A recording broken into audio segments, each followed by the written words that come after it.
Greetings, everyone. I bet you didn't know. This is going to be a video. It's going to be the title of this video is going to be called "I Bet You Didn't Know."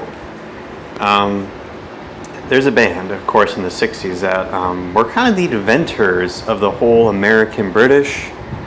Before the Buckinghams and and of course, as you can tell, you can fans going on. So. It's kind of hot, it was like in the late 80s, so you'll have to excuse me for the fan blowing in the majority of the video, but anyways. So the group, I guess they were kind of the inventors, and they were kind of like the creators of that San Francisco, California sound, and they were, and the band's called the Beau Brummels. I bet you didn't know who the band were.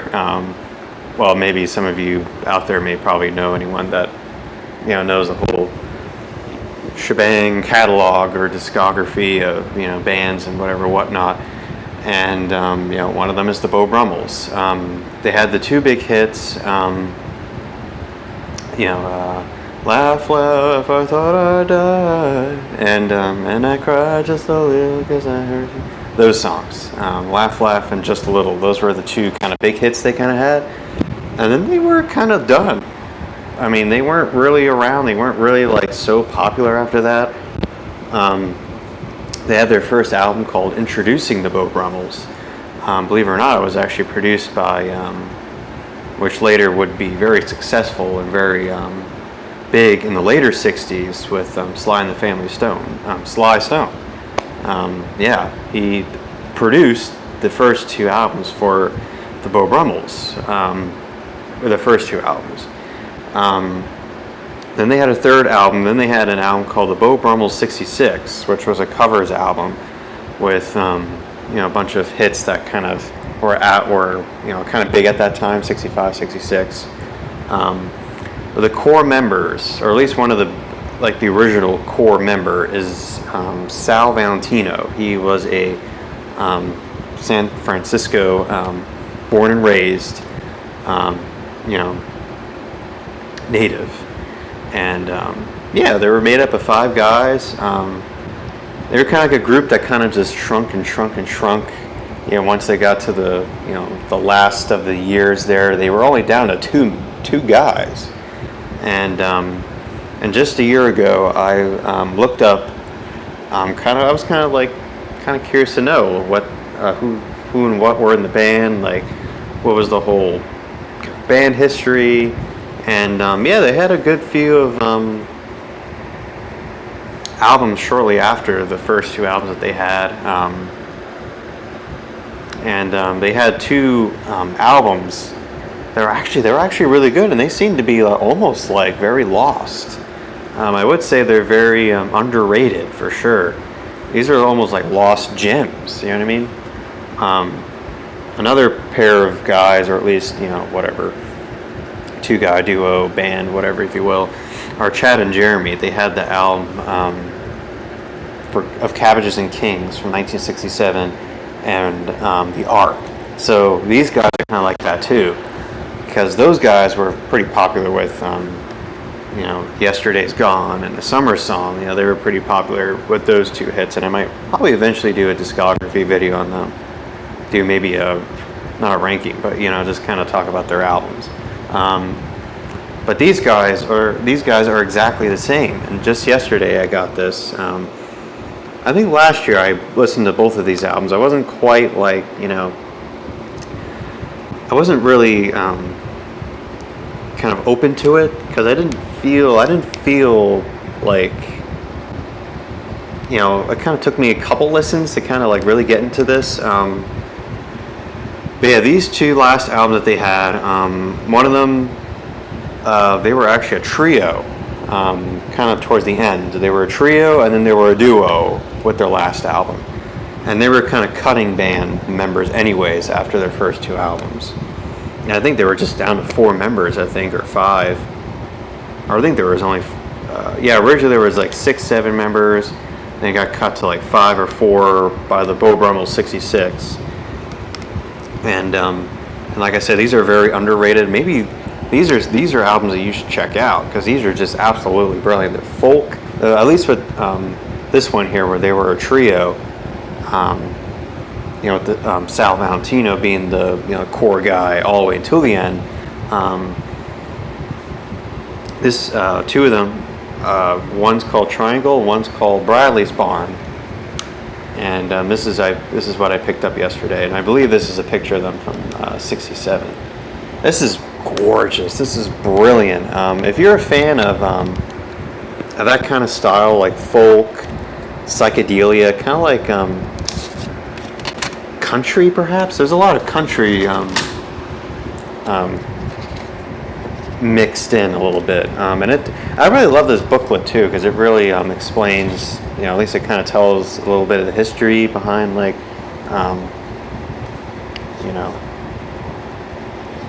what they were kind of like, and of course the first two hits that they had. So it's kind of cool. So there's Triangle. And originally they were off of a very small label called Autumn Records. And when they released their fourth album, which was the '66 album, they were on Warner Brothers, and they continued on until these albums here. And here's Bradley's Barn. That is so cool.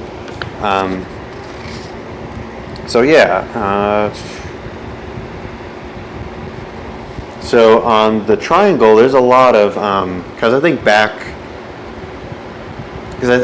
like unless they're really that they really don't need other people to write their music, like like John Sebastian, of course the Beatles, obviously, and the Stones, well at least like later in their albums, they kind of were able to write their own stuff. These guys were kind of like they're kind of the same, but they also had other people writing their own songs. But definitely on these last two albums that they had, they kind of wrote their own stuff. So that was kind of cool. I'm trying to see here. So they did have a minor hit on here called Magic Hollow, and you can get a whole set of all their like singles, demos. It came out in 2005. It's a whole big, I don't know, it's almost like a 6-disc thing, or 6 disc set of all of the stuff, all their, pretty much all their albums from the first all the way to Bradley's Barn. But here on the Triangle album, they have a song here, or a last song here. It's called Old Kentucky Home. It was actually written by Randy Newman. Any fans out there, Randy Newman, hey, or anyone that's fans of Randy Newman, there's a song on here that they cover. And then on Bradley's Barn, they cover, and what a coincidence, because on Triangle they end the album closer is that song Old Kentucky Home, and on Bradley's Barn they close it with another Randy Newman song, and it's called Bless You California. I don't know if that was from his first album, but yeah. Alright, so we got vocalist Sal Valentino. Let's see.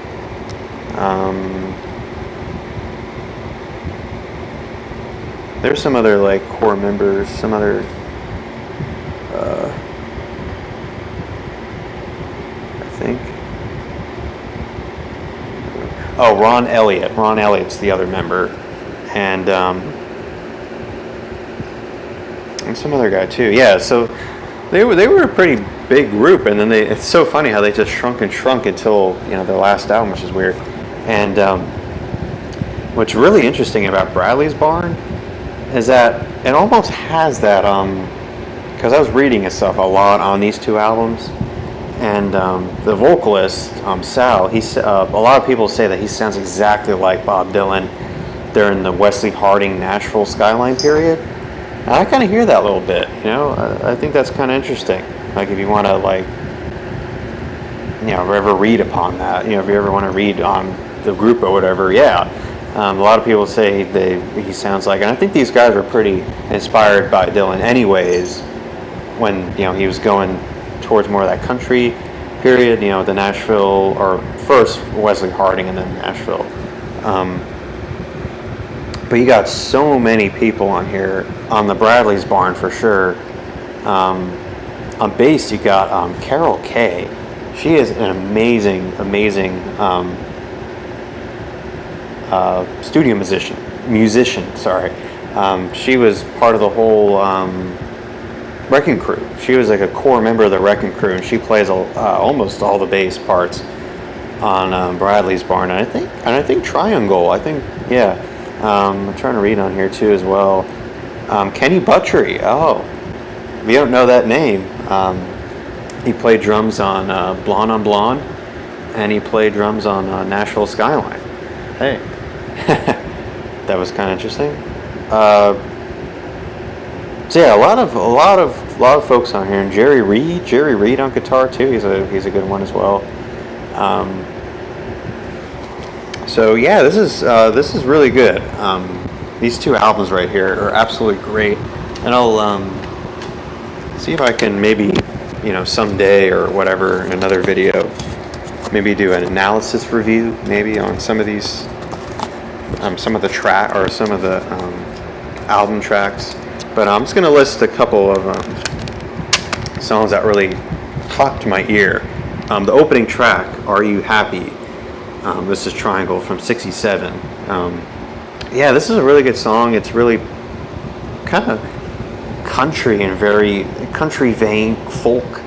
And if you like that, this is perfect. This is definitely perfect. And there are a lot of weird kind of like psychedelic kind of like kind of reminds you of the Circle kind of Baroque kind of feel, like the Left Bank. Another good song on here as well is "And I've Seen Her." It almost sounds pretty, I guess you would say Circle-ish. Almost sounds like Turn Down Day, actually, their other hit. "The Wolf of Velvet Fortune" is a really good song too. It sounds very psychedelic, very. And then the last track, I think it's great. Yeah, I might need to probably check out Randy Newman. I mean, it sounds pretty good. And then Bradley's Barn, there's a lot of good stuff on here. The opening track, "Turnaround," is great. "Little Bird," "Cherokee Girl," that really sounds really good. I think on Bradley's Barn, it's a little bit more country, a lot of country for sure, and mostly pop and country. Triangle is more folk, psychedelic, and country mixed in a little bit. And I think this is great. If you guys want to like check out like these albums, hey, I got this on Amazon. It wasn't really that bad. It was only like $20-some or whatever, just to have in my collection. But that would be great if they had. I was trying to look for it on on Amazon. But they're super rare. The CDs. I'm trying to think. The Chad and Jeremy. Their two last albums of Cabbages and Kings and The Ark. But that's a little bit more different. That's more Baroque, I guess, if you will, more kind of artsy rock. But anyways, you guys should check this out. Triangle and Bradley's Barn. These are absolutely great lost albums. These are almost like never heard, never before seen, like kind of thing, whatever. And hey. This is great. Triangle came out in July of '67, and Bradley's Barn came out in October of '68. So these are interesting, folks. Definitely for sure check this out. Definitely has a lot of cool stuff. And to end their two albums on here is you get Randy Newman.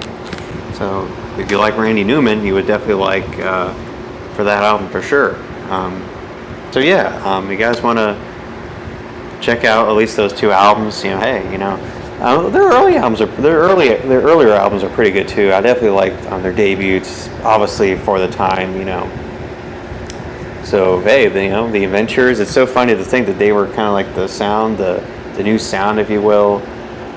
The response to the British invasion, the California sound. Which later get the bands like the Turtles and the Association for sure.